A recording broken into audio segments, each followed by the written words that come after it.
저는 황기아 상담사고요. 대인관계, 여러 관계 문제를 갖고 있는 분들을 우리 상담실에서 많이 만났어요. 네, 제가 기억에 남는 분들 중에 분명히 부부 상담이라고 했는데 두 분이 각각 따로따로 왔어요. 어떤 경험들이 쌓여서 아내와 남편이 함께 건강한 가족을 이루지 못하고 별거를 해야 되나 그런 거를 나누게 됐어요. 결국 서로의 차이점과 어떤 특성과 상대를 서로 좋게 공감해 주거나 좋은 대상으로 있어주지 못하는 그런 부분들 때문에 두 부부가 그렇게 갈등을 겪었고 별거까지 하게 된 거. 여러 회기 동안 진행을 하면서 서로를 인정하게 됐죠. 그래서 마지막에는 하여튼 건강한 가정을 이루기로 이렇게 서로 다짐을 하고 약속을 하고 합치는 것까지 제가 보면서 상담을 끝낸 아주 인상적인 한 사례가 있었습니다. 모든 삶이 이렇게 관계잖아요. 그 관계의 어려움을 겪는 분들, 그리고 관계를 겪다 보면은 사회생활이 어려워지고 이런 분들이 참 많거든요. 근데 그런 분들은 속으로만 문제를 갖고 있어요. 그러니까 이거는 엄청 정말 뭐 골마서 터질 때까지 두지 말고 이거 누구한텐가 얘기하고 싶다. 그런 어려움을 갖고 계신 분들은 우리 상담실을 찾아주시면 참 좋겠습니다. 그리고 우리 상담실이 또 그런 기독교적인 가치관을 가지고 있기 때문에 크리스찬으로서 마땅히 정말 오셔야 됩니다.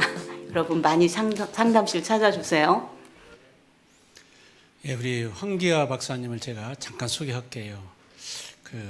개인적으로는 외사촌 누님이시고 또 엑츠에서 또 상담학, 또 백석신학대학원에서 상담학, 또 풀로신학대학원 복음주의적인 신학 미국에서 알아주는데요. 여기서 목회 상담학 박사를 학위를 받으셨고 여기서부터 더 중요한 것 같아요. 한국 목회 상담 협회 감독, 할렐루야 상담센터 상담사. 할렐루야 교회가 가보신 분도 있겠지만 아주 분당 쪽이죠. 아주 대형 교회입니다. 거기서 상담센터를 상담센터가 할렐루야 교회 내에 있는 게 아니고 다른 쪽에 있는 것 같더라고요. 그죠? 그래서 거기서 상담사, 특별히 부부관계나 대인관계 이런 관계에 대한 상담 일을 하고 계십니다. 혹시 이제 이 강의를 여러분들 특강 들으시고 혹시 나에게 필요하다 그러면 저한테 얘기할 필요 없어요. 제가 그 누님하고 이렇게 상담 시간을 좀 맞춰가지고 전화 상담도 가능하죠. 이렇게 할 수 있도록 제가 연결해 드리도록 하겠습니다. 나오실 때 오고 또 졸릴 수도 있잖아요. 솔직히 밥 너무 잘 먹었어요. 오늘 떡까지 먹고 커피 마셨다 하더라도 이 생리적인 현상을 이겨나가기 위해서는 뜨거운 박수로 우리 황기아 상담사, 황기아 박사님, 교수님을 위해서 뜨거운 박수로 환영해 주시기 바랍니다.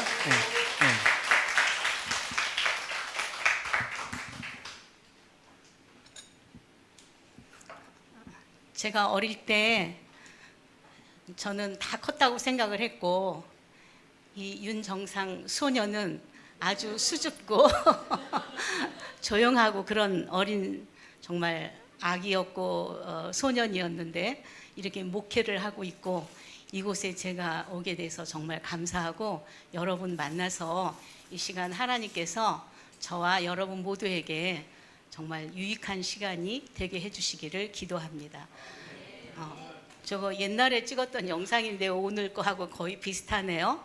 우리 모두는 전부 관계 속에 살고 있죠. 네. 오전 설교나 여러분이 이 예비교회 교인으로 산다는 것은 하나님과 여러분의 관계 속에 예수님이 오셔서 관계를 맺게 해주셔서 우리 살고 있거든요.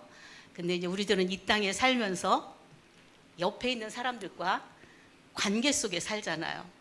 근데 여러분이 만나고 있는 가족에서 부부관계, 부모 자녀 관계, 또 친구 관계, 또 직업이나 동네나 이런 모든 관계 중에 그 사람 만나면 힘들어, 만나고 싶지 않아, 이런 관계들도 좀 있죠.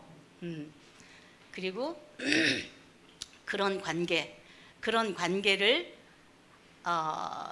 두려워서 만나지 않거나 이러질 않고 좋은 관계를 위해서 우리가 할 수 있는 거는 참 여러 가지가 있겠죠. 시간도 많이 걸리겠죠. 근데 가장 빠르게 내가 다르게 해야 되겠다 하는 것이 우리가 서로 공감해주는 언어인 것 같아요. 공감해주는 언어를 우리들도 받아야 되고, 또 나도 누군가한테는 공감해주는 그런 언어를 써야 우리가 말하는 뭐랄까요, 치유적 관계, 정말 잘 사는 행복한 크리스천으로 사는 그런 관계가 될 것 같아서 제가 제목을 이렇게 건강한 관계를 위한 공감 언어 또는 공감 대화 이렇게 정해봤습니다. 먼저 저는 교회에서 왜 이런 걸 해야 되나 제가 그림으로 한번 그려봤어요. 저 초록색은 하나님 나라, 기독교라는 세계. 이 하나님 나라가 현재 유지되고 지탱하고 다음 세대로 전해지게 할 수 있는 역할을 하는 시스템이 교회이고 여러분이 속한 가정입니다. 하나님 나라 걱정해주는 시스템 다른 곳에 없어요. 그런데 이 두 시스템은 하나님께서 만들어주신 시스템이에요. 먼저 가정은 남자와 여자를 만드시고 둘을 만나게 해서 가정을 이루게 하셨죠. 그 가정 속에 우리들 개개인이 다 있거든요. 그래서 가정이 뭐라 그랬어요? 생육하고 번성하라. 오늘 이 기회에 와가지고 참 즐거운 경험들을 하게 됐어요. 아기들도 보고 아기들한테 커다란 선물 보따리를 이렇게 안겨주고 하는 걸 보니까 이런 경험을 하고 자란 애들이 교회에 떠나지 않겠죠. 그래서 이런 건강한 기독교적인 가치를 지닌 가정들이 모여서 교회가 되고 그게 건강한 교회가 되는 거죠. 그래서 어떤 그 목회 상담 학자는 이걸 뭐라고 했냐면 두 마리의 말이 이끄는 마차, 쌍두마차를 상상해 보라고 얘기를 하시더라고요. 그러니까 이 교회와 가정은 하나님 나라를 이끌어가는 두 조직이기 때문에 방향과 목표가 가치가 한 곳이죠. 네, 그래서 우리는 좋은 그런 관계를 맺으면서 교인으로서 이렇게 살아가는 게 우리들의 일이죠. 자, 이제 그런데 제가 이번 공감 대화, 공감 언어 이거에 대해서 말씀드렸는데 하나님께서는 우리들의 언어 생활에 뭐라고 하셨는가? 여러분 보시면은 구약의 앞에서부터 다 어떻게 나와요? 이스라엘아 들으라. 지혜자의 말을 들으며 내 말을 받으며 마음에 간직하며 내 말을 들으라. 내 입의 말에 주의하라. 이렇게 시작을 해놓고 자 신약의 빨간 글씨만 여러분 함께 읽어보시겠습니다. 시작. 말에 실수가 없는 자이면 온전한 사람이라. 그 다음 말하기는 더디하라. 그 다음 선한 말을 하여 듣는 자에게 은혜가 되게 하라. 그 다음 바른 말을 하게 하라. 경우에 합당한 말은 아로새긴 은쟁반의 금사가 아니라.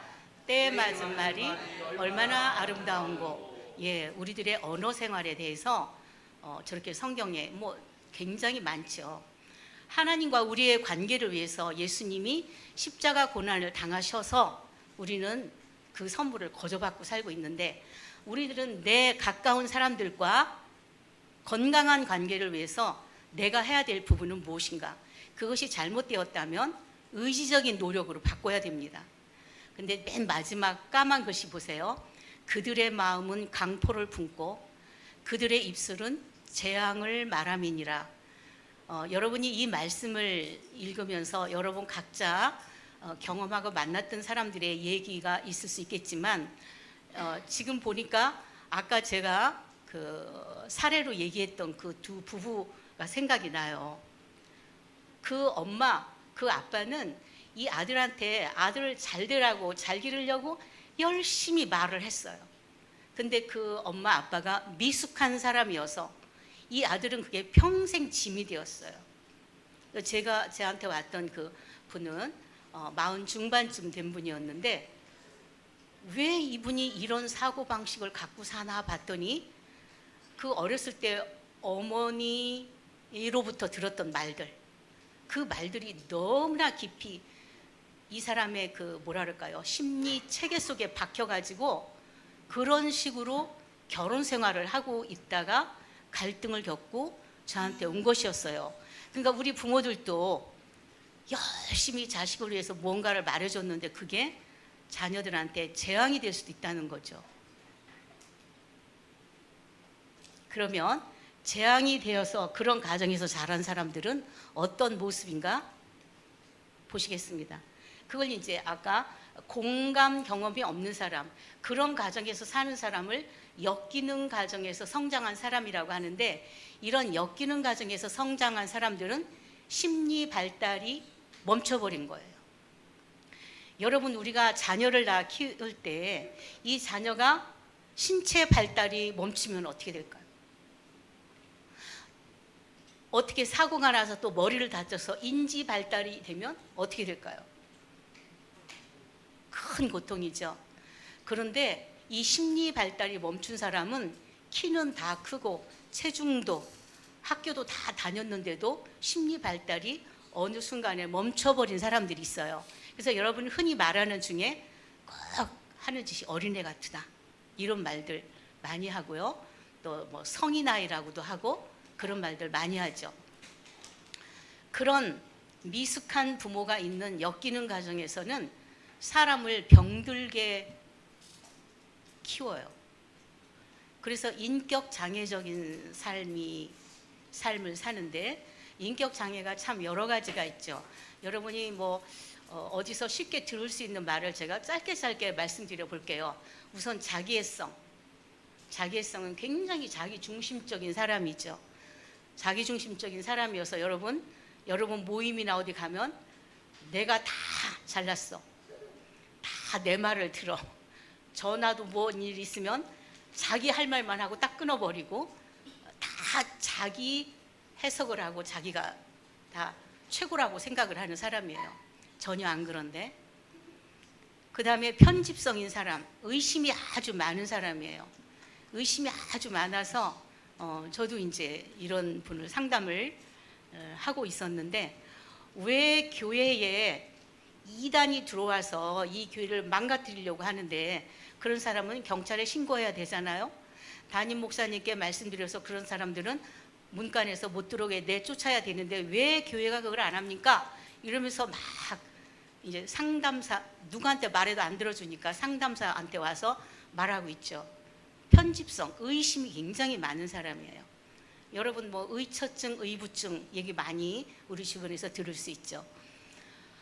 그 다음에 강박성. 강박성은 너무 세밀한 자세한 것에까지도 완벽하게 관리를 본인이 해야 된다고 생각을 하고 실수 없이 해야 된다고 하면서 혼자만 그러면 좋은데 옆에 사람들한테 그걸 요구를 하죠. 여러분 지난 우리 코로나 시기를 지날 때 제가 아는 어떤 사람은 마스크를, 더운 여름인데 마스크를 쓰고 안경을 쓰고 모자를 푹 눌러 쓰고 그리고 슈퍼마켓을 갔는데 손에서 비닐 장갑을 꺼내서 양쪽을 다 끼고 그러고서 이렇게 물건을 골라 담았어요. 그리고 그 문 앞에 가서는 역시 또 옷을 막 털어요. 발까지 딱딱딱 구르고. 그러니까 세균이 내 몸에 붙었다라고 생각을 하는 아주 좀 심하죠, 그렇죠? 막 청결 강박 뭐 등등이 심한 거죠.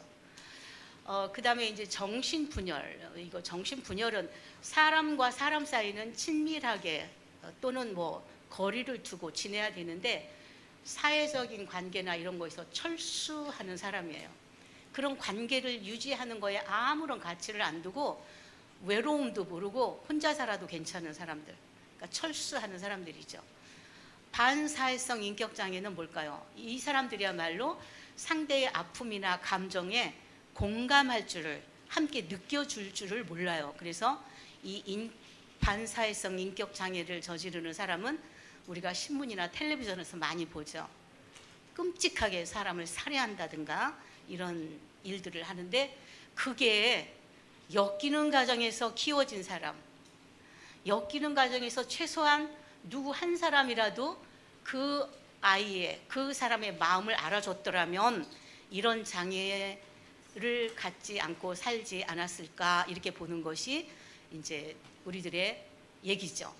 그 다음에 두 번째로는 굉장히 왜곡되고 혼란스러운 사람으로 성장합니다. 그래서 왜곡된 가치관, 고착된 신념을 벗어나지 못해요. 아마 여기 앉으신 분들은 다 내 주변에, 내 가족과 친척 중에 예수님을 믿게 하고 싶은데 왜 이렇게 예수님 믿는 거를 거부를 할까? 왜 그럴까요? 하나님이 없어도 산다는 그 신념이 가슴속에 꽉 박혀서 그거를 깨트리기가 보통 어려운 게 아니죠. 그래서 예수님 필요 없이도 나는 잘 살아, 이렇게 얘기를 하면서 전도가 안 되죠. 그 다음에 폭력, 의심, 중독, 이유 중에서 여러분 여러분 이 중독이 이제 우리들 뭐 스마트폰 중독, 게임 중독, 요즘 이제 젊은이들한테 그 마약, 그 다음에 옛날 아버지들 굉장히 알코올 중독, 또 그 중독의 범위를 넓혀보면 또 뭐예요? 뭐 쇼핑 중독, 뭐 커피 중독, 이런 여러 가지로 얘기를 하는데, 일단 중독은 뭐라고 얘기를 하면 될까요? 한 사람으로서 뭐 가정생활, 직업생활, 사회생활 이런 거를 할 수 없을 정도로 무언가에 몰두되어 있는 사람, 그래서 그런 생활을 못하는 걸 우리가 중독이라고 하거든요. 이렇게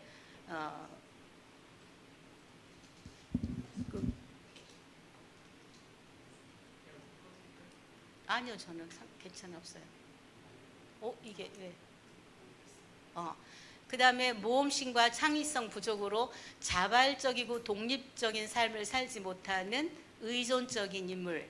그래서 자기 주장도 못하고 남의 눈치를 많이 보고 우유부단한 이런 것도 어렸을 때 그 가정에서 공감을 많이 해줘서 건강한 심리 발달을 이뤘더라면 얼마나 좋았을까, 그런 생각을 하게 됩니다. 자, 그러면은 그런 공감을 해주지 못하는 가정을 우리가 역기능 가정이라고 해요.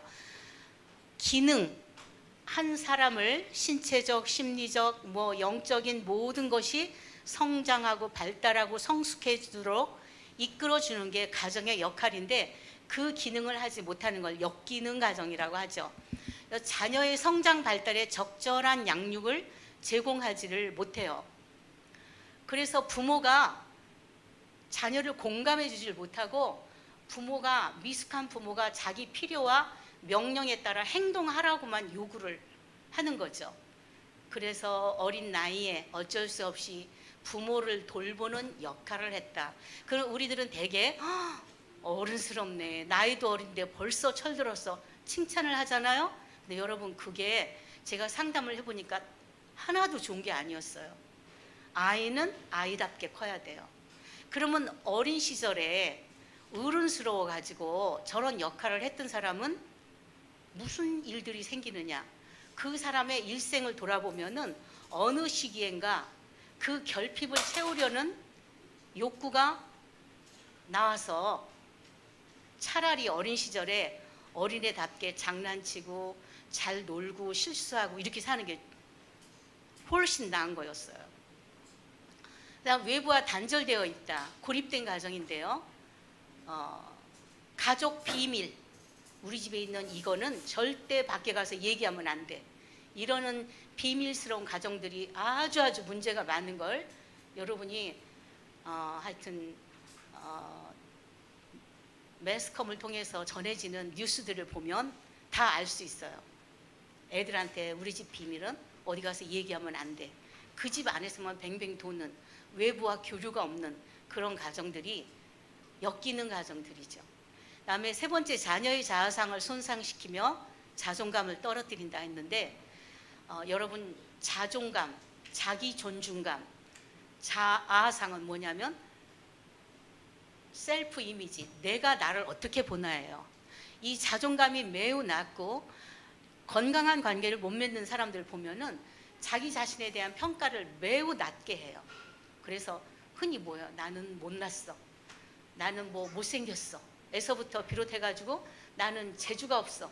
점점점 심해져가지고 우리 부모는 왜 나를 낳았지? 나는 가치가 없어. 이런 생각이 꽉 찬 사람이 자아상이 낮은 사람이죠. 그런 사람을 만드는 거예요. 공감이 없으면. 그래서 정서적 결핍, 정서적인 게 뭘까요? 부모가 자녀한테 해줄게. 따뜻하게 품어주고 안아주고 인정해주는 그런 거가 결핍된 사람은 건강한 자존감 발달을 방해합니다. 건강하지 못한 생존 역할을 취하게 한다.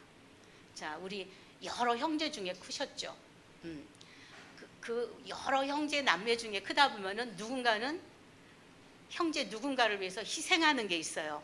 옛날 우리 시대에는 오빠가 맞이니까 오빠를 위해서 너는 하지 마. 학교도 가지 마.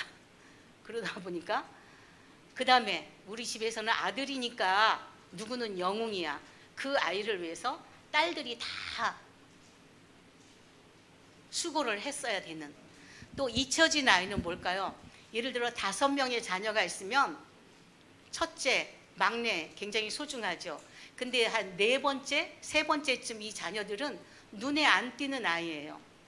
그래서 어디 여행을 간다 하면은 걔가 있나 없나 잘 잊어버려져요. 부모 눈에 잘 띄질 않아요. 그래서 부모 눈에 주목을 받지 못하고 자란 사람 중에 그대로 주저앉아서 그 삶을 평생 이어가는 사람이 있는가 하면 그걸 벗어나서 딱 올라와서 여러 형제 중에 제일 잘 산다고 할까요? 그런데도 그 마음에 다 늙어가는데도 엄마가 나를 제일 미워했어. 언니는 나보다 대접받았어. 이 소리를 40, 50, 60이 돼도 하는 거예요. 그게 마음의 상처들이죠. 역기능적인 대화를 한다. 상대의 말을 경청하지 않고 자기 주장만을 하며 상호작용, 말 주고받는 거를 안 하고 지내는 집들. 아버지 명령만, 엄마 명령만. 경청, 아까 성경 초반에도 구약에도 이스라엘아 들으라. 그래서 제가 이제 있는 그 연구소에서도 전문 상담사가 되려는 사람들을 이렇게 훈련하는 임상 수련을 하는데, 임상 수련을 하는 사람한테 맨 첫 번째가 공감보다도 먼저 경청이에요. 그 사람이 하고자 하는 말이 무엇인가를 잘 들어야 그 사람의 마음이 보여지는 거죠. 그때 이제 공감의 말을 해주는 거예요.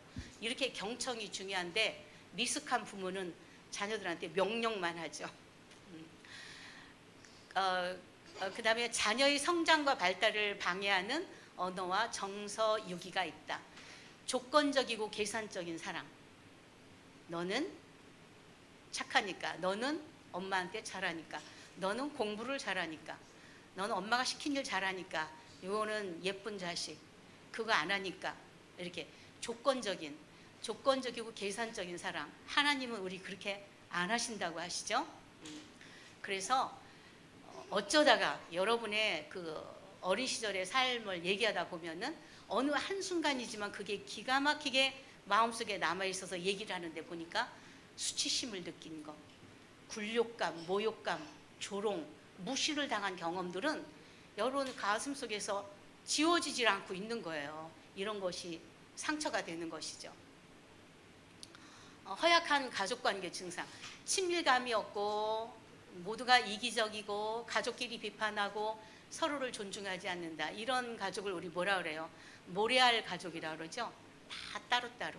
근데 모래알 가족이 아닌 가족 여러분 굉장히 부러워요. 진흙같이 찹쌀떡같이 단단하게 뭉쳐있는 가족. 이런 가족도 아주 괴로워요. 그래서 따로 살고 또 함께도 모이고 따로 함께가 굉장히 중요해요. 가족관계에서. 돌돌돌 뭉쳐있는 집들은 그 다음에 또 다른 하여튼 그 경계가 없이 뭉쳐있는 집들은 그 틀을 벗어나지를 못하고 있죠. 건강한 관계를 위해 버려야 할 것을 이제 했어요. 자신과 상대를 학대하거나 하찮게 대하는 것. 여러분 하여튼 가족 관계에서 부부 관계, 부모 자녀 관계, 그 다음에 원 가정의 내 부모 형제 관계 함께 다 그렇게 생각하시면 돼요. 거기 지금 하얀 동그라미 3개를 그려놨죠. 하나 힘센 사람이 딱 옆에 사람 눈을 눌러 제끼고 다스리는 거죠. 이런 거는 학교 폭력을 하는 그런 그림하고 똑같죠. 그 아래 그림은 뭐예요? 내가 내 경계를 분명하게 지켜서 내 경계를 못 오게 하는 것. 그게 학교 폭력을 당하는 그 아이들이 자기 경계를 막 상대한테 넘어오도록 허용되는 거예요. 허용한다고 할까요? 뭐, no, 안 돼, 하지 마, 이런 말을 할 수 있어야 되죠. 각자가 내 감정을 쓰레기처럼 상대에게 쏟는 것, 분노, 악담, 고함, 이런 걸 어릴 때 많이 들었는지, 또 상대가 요청하지 않은 조언이나 충고하기. 여러분, 우리 크리스찬들은 참 똑똑해요. 일반 생활에서도 성실하고 또 이 진리인 성경 말씀을 많이 배우고 그러다 보니까 어느 자리 가면 막 누가 어려운 일 있다라면 먼저 말을 하려고 이러는데, 이거 상대가 별로 반가워하지 않아요. 굉장히 많거든요. 그래서 반드시 어떻게 해요? 아, 그 말 들으니까 내가 해주고 싶은 말이 있는데 좀 듣겠어? 들어주겠어요? 이렇게 먼저 허락을 받아야 돼요. 예를 들어서 여러분이 예수님의 복음을 전하고 싶어서 누군가를 만났을 적에도 예수님 믿으면 구원을 받고 영생을 받아, 이렇게 하는 거 듣기 싫어해요. 뭐라고 먼저? 제 얘기를 딱 20분만 들어주시겠어요? 제 얘기를 딱 30분만 들어주시겠어요? 제가 교회하고 예수님에 관해서 얘기하고 싶은데, 그래서 허락을 받은 다음에 복음을 전하면 그분이 그 시간은 자리를 뜨거나 가지 않아요. 그러니까 먼저 양해를 구하고 해야 되는 것. 나는 항상 옳고 문제 해결사고 재판관이고 나는 판단자야, 이런 자세로 사회적인 그룹이나 어디 친구 모임에서 하는 친구들 꼭 있어요. 보면 상대의 실수와 잘못을 옛날 거 다 기억했다가 시시콜콜 내놓는 사람, 그건 좋은 관계로 살고자 하는 사람이 절대 아닙니다. 옛날 것이 다 기억나더라도 여러분 의지적으로 입을 막아서 그런 말 하지 마세요. 그 다음에 내 목적을 위해 상대를 이용하거나 조종하는 태도. 이게 학교 폭력하는 그 어린애들이죠. 어린애들도 있고 어른도 있고 끝까지 다 있어요. 상대의 모호함을 견디지 못해서 흑백을 반드시 가려내려고 하는 사람이 있어요. 그래서 어쨌다고 빨리 결론을 말해봐, 이런 식으로. 그게 아버지나 엄마로부터 자녀가 들으면 그걸 뭐라 그래요? 애들이 엄마는 영혼 없이 내 말을 듣고 있어, 이렇게 한다고 그래요. 내 요구를 묵살한 상대를 똑같이 무시하거나 침묵하고 회피하기, 이건 약한 사람들이 쓰는 방식이에요. 너무 센 사람이 막 이렇게 얘기를 하면 내가 그렇게 무시당했는데, 이런 거를 소극적 공격이라고 말을 하죠. 수동적 공격이라고 말하죠. 그다음에 의심하고 꼬치꼬치 확인하기. 그래서 여러분 공감하는 그 언어를 이제 여러분이 좀 하셨으면 해서 나 전달법을 여러분한테 얘기를 할 거예요. 근데 그동안 우리가 자연스럽게 익혔던 너 전달법, you 메시지죠. you 메시지는 뭐냐면 형태가 너 당장 해, 반드시 해, 명령형이죠. 꼭 해야 돼, 이런 소리만 많이 우리 듣고 자랐어요. 그런데 그 소리만 많이 듣고 자라는 사람은 어떤가 보세요. 타율적이죠. 일방적 지시만 들었죠. 이런 것은 상하 위계 조직 있는 그런 체계에서나 지배와 명령으로 할 수 있는 것이지, 따뜻한 관계, 건강한 관계에서는 이렇게 하면 안 되는 거죠. 그래서 그 아래 그 소리를 들은 사람은 어떻게 될까요? 감정이 억압하죠. 통제받죠. 소극적이 되죠. 그래서 이 사람은 나중에 자라서 어떤 사람이 돼요? 타율적이고 의존적이고 우유부단하고 내면에 불안과 우울과 분노가 가득 찬 그런 사람이 되는 겁니다. 그래서 이제 여러분 이 시간에 해야 될 것이 나 전달법이에요. I 메시지라고 하는 건데, 자, 이거는 자율성과 선택권을 상대방한테 주는 거예요. 그래서 이 I 메시지를 여러분이 의지적으로 노력해서 쓰면은 좋은 관계, 건강한 관계, 동등한 관계, 친밀하고 따스한 관계, 우리 제목처럼 건강한 관계 속에 살 수 있는 것이죠. 존중과 수용이 있는 관계입니다. 이제 그래서 나 전달법을 쓰는 사람은 상대를 함부로 휘두르는 게 아니라 내 감정을 표현하는 것이에요. 그래서 이런 소리를 어릴 때부터 듣고 자라고, 내가 그렇게 부모가 쓰고 아이도 그런 말을 하도록 한다면은 굉장히 성숙한 사람으로 살 수가 있어요. 그래서 그런 사람은 자발적이고 독립적이고 굉장히 창의적으로 자기 인생을 살아갈 수 있죠. 그리고 행동 변화를 일으킬 수 있는 방법이 I 메시지 방법이에요. 자, 여러분 이제 십자가를 여러분의 인생 목표로 살고 있어서 제가 십자가로 그림을 그려봤어요. 나 전달법인데요. 여기 1, 2, 3, 4에 보면은 나가 세 군데 있어요. 너는 하나예요. 나는 너의 행동을 보니까, 너의 말을 들으니까, 여기 행동과 말은 그대로 사실이에요. 사실이어야지 이거를 판단하고 추측해서 말을 하면은 그게 아닌데요? 라고 말하면 이 정말 말의 가치가 없어져요. 그래, 너의 행동, 말을 보고 들으니까 내 감정이 긍정적인 거, 기쁘고 행복해, 고마워, 사랑스러워, 이게 나오고, 그렇지 않은 경우는 당황스러워, 답답해, 걱정스러워, 이렇게 말할 수가 있어요. 그 다음에 맨 마지막, 그러니까 이렇게 해줬으면 좋겠어 라고까지 얘기해야 이 건강한 의사소통, 공감해 줄 수 있는 게 되는 거예요. 여러분 이거 제가 상담을 끝나고 가는 분들한테도 이게 적어가지고 이렇게 주거나 그래요. 여러분 이거 찍어가지고 기억해도 좋아요. 굉장히 건강한 의사소통 방식이죠. 자, 그러면 이제 이런 식으로 해서 제가 상담한 거를 사례 중에서 이런 게 있어요. 자, 이제 고등학교 2학년 아들을 둔 교회 집사님이었어요. 근데 이분은 얘기를 들어보니까 회사에서나 집에서나 굉장히 아내와 딸과 아들과 친밀하게 지내고 싶은데 그 욕구를 채우지를 못해가지고 직장에서도 이제 갈등을 겪으니까 저한테 왔던 거예요. 아들하고 친하고 싶은데 아들한테 엄청 무시를 당하는 아빠였어요. 아들이 있는 방에 가면 아들이 방문을 열고 나가고, 방문 열고 어디 가나 쫓아가 보면은 엄마하고 누나 있는 데 가면은 거기를 가면 또 아들이 나와서 자기 방으로 들어가고, 이 아버지가 하나밖에 없는 아들하고 친하고 싶은데 뭐 근접을 할 수 없는 거예요. 둘이가 이미 사이가 나빠졌으니까. 그런데 이 아들한테 어떻게 말을 붙여야 내가 친하게 지내느냐, 이런 이제 얘기를 하면서 이거를 그려가지고 열심히 연습했어요. 근데 그 아들이 고등학교 2학년인데 교회의 중고등부 부회장이래요. 근데 아빠가 집에서 딱 보면은 꼭 예배 시간에 지각을 한다는 거예요.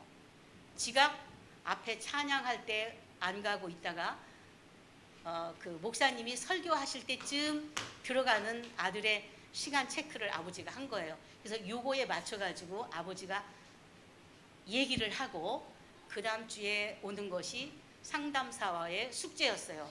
근데 그 다음 주에 와서 선생님 됐어요 이러는 거예요. 그래서 저는 이제 숙제 낸 거 잊어버렸거든요. 뭐가 됐나요? 그랬더니 이 IMSD 방식으로 그대로 얘기를 했더니 아들이 일어나서 교회를 갔다는 거예요. 제 시간에 맞춰서. 자, 어떻게 했나 볼까요? 자, 이 보세요. 이 이제 아빠 나죠. 네가 지금껏 자고 있으니까 교회에 늦을까봐 걱정이다. 너 사정을 봐준 거예요. 네가 아직도 잠자리에 있으니까 교회에 늦을까? 나의 감정 3. 내가 걱정이다. 걱정스럽다. 그 다음에 4. 얼른 일어났으면 좋겠어. 선택권과 결정권과 행동 변화를 아들한테 준 거죠. 옛날에는 어떻게 말하셨나요? 어떻게 말했을 것 같아요? 야, 빨리 일어나.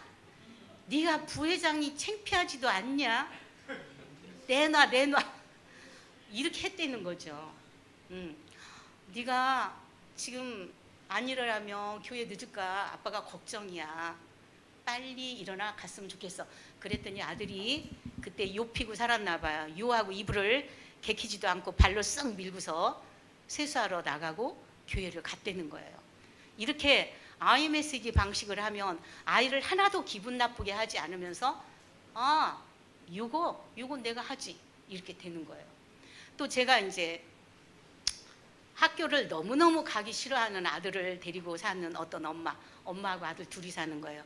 엄마가 저녁에 와서 저기 일하고 와서 잘 때쯤이면 아들이 들어오질 않아. 엄마는 그 다음날 일을 위해서 또 아침에 일찍 나가. 아들하고 얼굴 볼 겨를이 없는데 어느 날 학교에서 선생님한테서 아들이 너무 결석이 많으니까 빨리 학교로 오세요. 그래서 학교를 이제 갔더니 얘는 결석이 그동안 이렇게 많았습니다. 결석을 앞으로 얼마를 더하면 이제 이 학교 못 다닙니다. 그러니 엄마가 정말 아들 하나 믿고 살았는데 얼마나 기가 막혔겠어요. 그래서 그 아들을 이제 뭐 별합을 그동안에 다 했겠죠. 그래서 그 아들한테 하는 말 어떻게 했을까요? 네가 결석이 많아서 이 고등학교를 졸업 못하면 엄마는 정말 살 맛이 안 나. 엄마는 죽고 싶어. 밥맛도 없고 잠도 안 와. 파랑색으로 했던 그 부정적인 엄마 감정을 표현한 거죠. 네가 학교 안 가서 이렇게 결석이 많아서 다른 데로 가든지 너 졸업장도 못 맞는다니까 엄마는 정말 살 맛이 안 나. 잠도 안 와. 입맛도 없고 밥맛도 없어. 이렇게 말을 하니까 그 다음엔 마지막 요구. 제발 학교 갔으면 좋겠어. 어떻게 됐을까요? 가기 시작을 했다는 거예요. 그러니까 여러분 그 전 같았으면 엄마가 뭐라고 했을까요? 난 너 때문에 못 살아. 네가 웬수야. 응? 별 이걸 다 했겠죠. 그러면 이 아이는 어떨까요? 엄마는 나 존재 자체를 웬수, 내 존재 자체를 부인하는 수치심이 있게 하는 말이에요. 그런데 뭐예요? 콕 집어서 얘기했죠. 아들이 부인할 수 없게. 네가 이렇게 결석이 많아서 선생님이 너 학교 못 다닐 수도 있다고 하니까 엄마는 정말 죽고 싶어, 살고 싶어, 뭐 별말을 다 할 수 있어요. 제발 학교 좀 갔으면 좋겠어. 그러니까 이 아이 생각이 어떨까요? 아, 엄마는 나의 여러 가지 행동 중에 학교 출석하는 거가 출석을 하면 엄마를 기쁘게 해줄 수 있겠군. 이 생각이 들어서 그 아이가 행동을 하는 거예요. 뭐 그랬다고 그 다음에 갑자기 모범생이 됐을까요? 그건 모르죠. 상담도 저도 끝났으니까. 근데 이렇게 우리가 말을 바꾸면 자녀와 관계를 나쁘게 하지 않으면서 내 감정을 다 얘기하면서 그 아이의 행동 변화도 고치면서 아이가 자기 자존감을 높일 수가 있는 것이죠. 자, 이제 제 사례를 또 하나 얘기를 할게요. 잘 보이시나요? 저한테 온 이제 의뢰된 위탁 이렇게 온 사례인데요. 여러분 저게 이제 한부모 가정의 사례고 위기 가정, 트라우마 상태의 가정. 저 그림을 보세요. 41세 주부 동그라미죠. 이 사람이 저의 내담자였어요. 그 결혼 관계로 저기 남자 사망이 있죠. 급성암으로 3개월 만에 세상을 떠난 아빠. 그 다음에 초등학교 2학년 딸, 유치원 다니는 딸. 이 세 사람이 지금 살고 있는 가정이었어요. 근데 왜 저한테 왔냐면 이 초등학교 2학년하고 유치원 다니는 딸이 우울 증상이 있어서 놀이치료 교실에 다니는데 이 아이를 데려다주고 데려오는 엄마를 보니까 놀이치료 선생님이 보니까 이 엄마도 보통 심각한 상태가 아닌 거예요. 이 엄마도 상담이 필요합니다. 해가지고 이제 제가 의탁을 받아서 만났어요. 여러분 이 남편이 떠난 지가 얼마 됐냐고 물었더니 1년 반 됐다 그래요. 정말 이 41세 엄마가 가정주부였던 사람이 남편이 떠났으니 어린 두 딸을 데리고 사는 게 이게 우울이 안 올 수가 있겠어요? 그리고 지금 이게 뭐냐면 애도하는 과정을 잘 보내야지만 이 가정이 그나마 살 수 있는 가정인 거죠. 이 두 아이한테 일어난 증상은 얼마나 심했으면은 교회학교 선생님이 보고 그 사정을 알고서 이제 상담센터를 가라고 이제 해가지고 다니게 된 거죠. 그러면 이런 걸 보려면 이제 이 아이가 초등학교 간신히 들어갔을 때쯤 아빠가 세상을 떠난 거예요. 근데 아빠가 아프기 시작해가지고 진단을 받고 나서 세상 떠나는 기간이 3개월도 아니었어요. 그래서 아빠한테 뭐가 남아있느냐 했더니 엄마가 막 우는 거예요. 이렇게 일찍 갈 줄 알았으면 아이들한테 사랑한다고 영상이라든가 이걸 남겨놓을 걸. 그런 거가 하나도 없이 그냥 진단 받고서 그냥 내리가가지고 간 거예요. 그래서 그 아픈 중에 이 애들은 얼마나 아빠를 만났느냐 했더니 아프기 시작해서 병원에 투병 생활을 할 때 엄마가 이제 병 뒷바라지를 하려고 이 두 애를 지방에 있는 친정 외할머니 외할아버지한테 맡긴 거니까 이 애들은 아빠 아파가지고 누구 왔니 뭐 안아줄 만할 때쯤 한 번 오고 그 다음에는 이제 정말 며칠 만에 죽기 직전에 갔을 적에는 아빠가 눈도 못 뜨고 초췌하게 그냥 정말 죽음 직전까지 가 있는 그 아빠만 보고 이 애들이 헤어진 거예요. 그래서 장례식 때는 데려갔나요? 장례식 때는 데려갔지만 이 애들은 이제 뭐 저기 이모들이 이렇게 안고 있고 이래가지고 이제 그런 모습을 잘 못 봤다고. 그러니까 가기만 갔지 아빠하고 이별이나 이런 걸 제대로 안 한 거예요. 그러니까 이 집안의 그 애도나 우울 이건 이루 말할 수가 없는 거죠. 그래서 이 작은 애한테 그러면 아빠의 죽음에 대해서 그 엄마한테 우선 제가 물었어요. 여러분도 여러분 주변에 이런 위기 만난 사람을 보면 뭘 물어야 될까? 무엇이 지금 가장 어렵습니까? 했더니 이 두 애들이 아빠 없음에 대해서 이걸 뭐라고 친구들한테 얘기를 하나? 친구들이 아빠에게 엄마 얘기할 때 나는 뭐라고 얘기를 해야 되나 모르겠어 하고 얘기를 친구들 사이에 안전은 있지만 아무 말도 안 한다는 거예요. 그래서 작은 애는 그럼 아빠 죽음에 대해서 어떻게 생각하고 있나요? 했더니 이 작은 애가 어느 날 아빠가 저녁 되면 퇴근해서 오는 걸 기다리다 못해서 아이가 이제 울기 시작한 거예요. 아빠 보고 싶어. 그래서 이제 그 애를 달래느라고 밥하던 걸 멈추고 엄마가 아빠는 우리 이제 만날 수가 없어 이렇게 얘기했더니 왜? 아빠는 저기 죽었고 천국에 갔고 우리는 여기서 한참 살다가 가야 돼. 그러니까 아이가 엄마 그러면 우리 모두 죽자. 세상 사람 다 죽자. 아빠 보고 싶어서. 그러니까 이 아이는 또 언니하고 막 싸우다가 언니가 마음에 안 드니까 언니 나가. 나하고 아빠하고 엄마하고 셋이만 살 거야. 그러니까 아직 아빠의 죽음에 대한 개념이 아직 없는 거예요, 이 아이는. 그리고 그 아이가 또 유치원에서 끝날 때 엄마가 데리러 갔는데 그날따라 어떤 애가 아빠가 데리러 왔었나 봐요.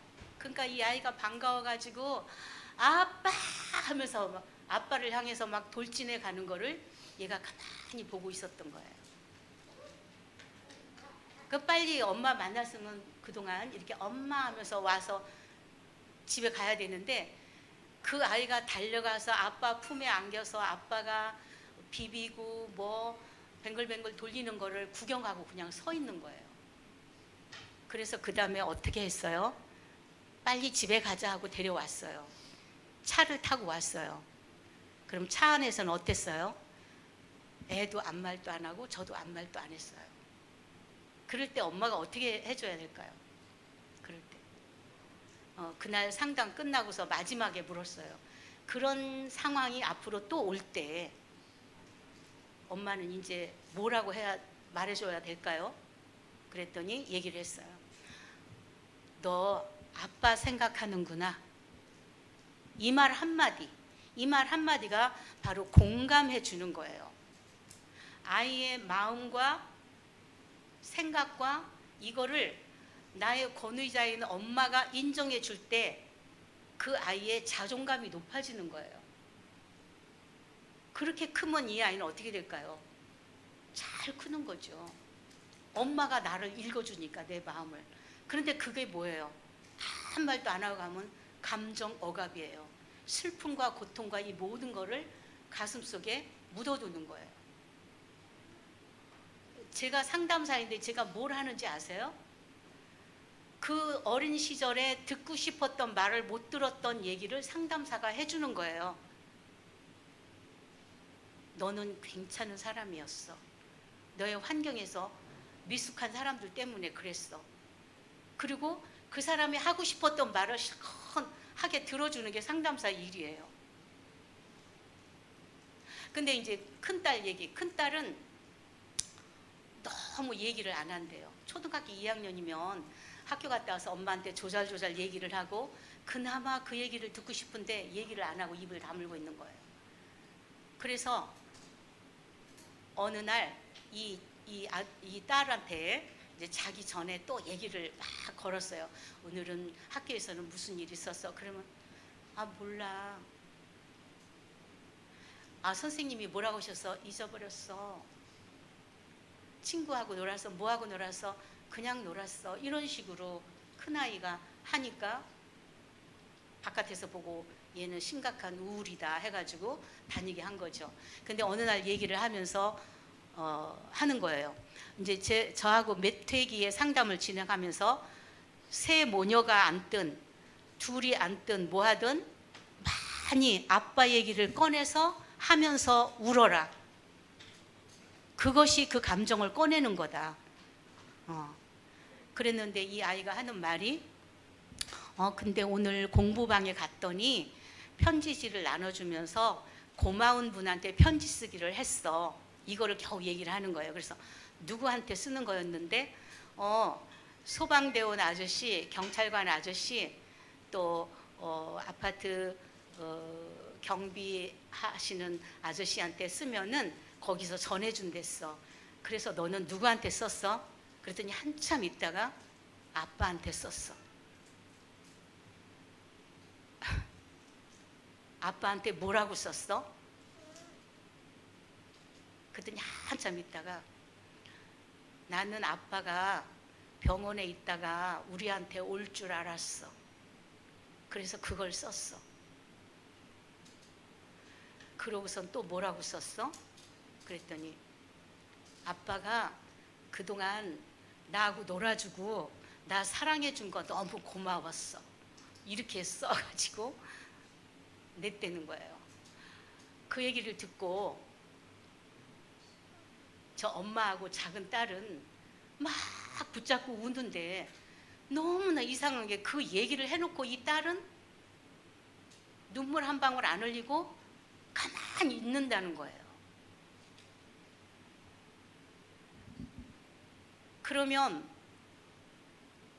그러니까 이 엄마가 이 딸하고 있을 때 그러면 이 아이는 지금 작은 딸은 아빠 보고 싶다 떼를 쓰고 아빠 따라 전부 죽자구도 하고 이런 거를 표현을 하는데 이 초등학교 2학년짜리가 아무 말도 안 하는 거 이거 뭘까요?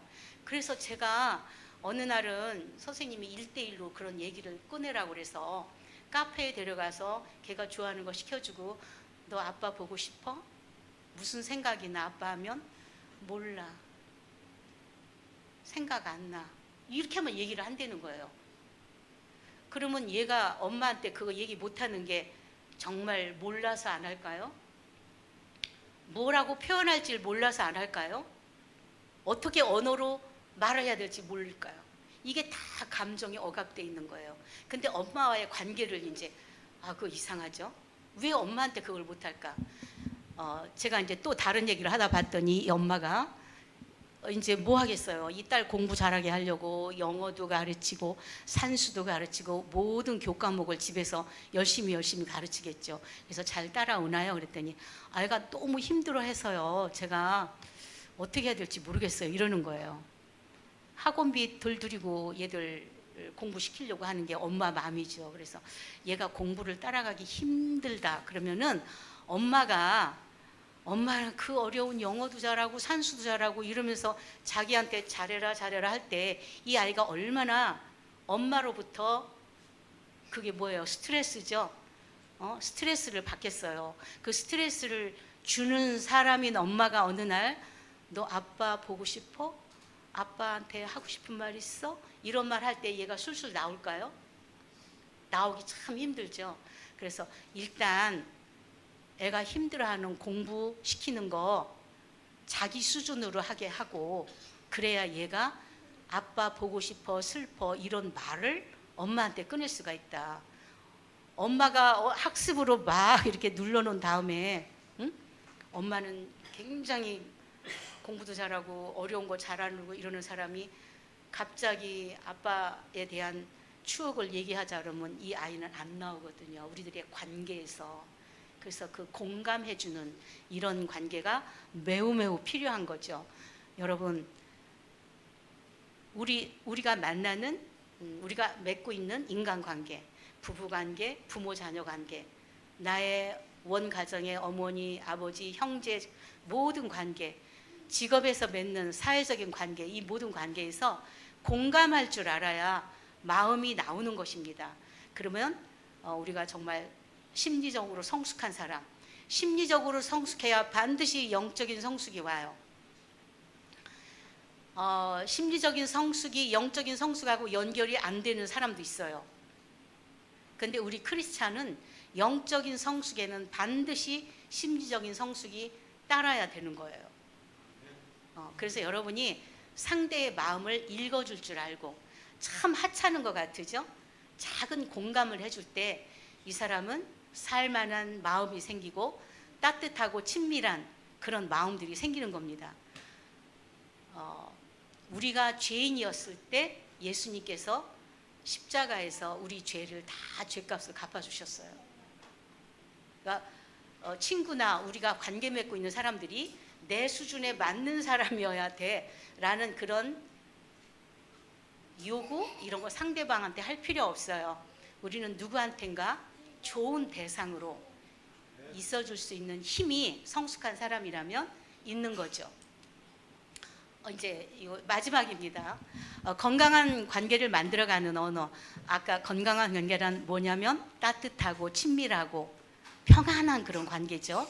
자, 관계는 우리 모두에게 주어진 가장 따뜻한 선물, 하나님의 선물이죠. 관계를 무거운 짐으로 여기지 않고 살아야 되겠죠. 자, 공감해주는 언어 중에 여러분 딱 한 가지만 한다면 그렇구나, 그렇게 생각하는구나, 이거예요. 그래서 이거를 구나요법이라고까지 얘기를 해요. 구나요법. 그렇구나, 이것은요 상대가 가진 생각이나 의견 너하고 나하고 똑같아, 이게 아니에요. 상대하고 나하고 의견이 달라도 그렇구나, 그 안에 가로 안에는 뭐가 있어요? 나는 다른데, 이거예요. 그러니까 우리 가까운 사람들이 무슨 말인가 할 때 의견이 다른 걸 딱 알아요. 그러면 그게 아니지, 이거는 미숙한 사람이에요. 아, 그렇게 생각하는구나. 그리고 그냥 처음 본 듯이 반가운 듯이 표정과 자세를 지어주세요. 이게 여러분이 얘기할 때 누군가가 아 그렇구나, 이거면 굉장히 우리 안심이 되잖아요.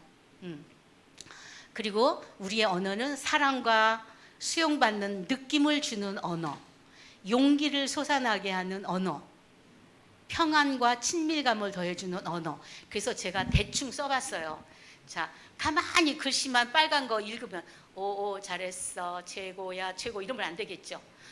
오 잘했어, 최고야, 최고. 여러분 가까운 사람한테 그거 해보세요. 눈을 반짝이며 쳐다보며 이렇게 해줘야 돼요. 그 다음에 아 기분 좋아, 좋구나, 대견하다, 대단해, 끝내주네, 좋아요, 행복해. 여러분 밥상을 누군가가 차려줬으면 네, 이야 기분 좋다, 아 배고픈데 좋아, 이렇게 하면은 밥상 차린 분이 얼마나 나를 인정해 주는 것 같아서 좋겠어요. 그리고 또 누구한테가 아 잘하네, 잘했어, 응원할게, 계속 그렇게 해봐, 잘했어요, 이야 대단하다, 기대된다, 이런 언어를 여러분이 쓰면 상대방과 건강한 관계를 맺을 수 있고 상대방은 여러분을 매우 편안하고 정말 하나님 다음으로 품어주는 그런 대상으로 생각할 수 있습니다. 여러분 동감하는 언어를 쓰고 건강한 믿음을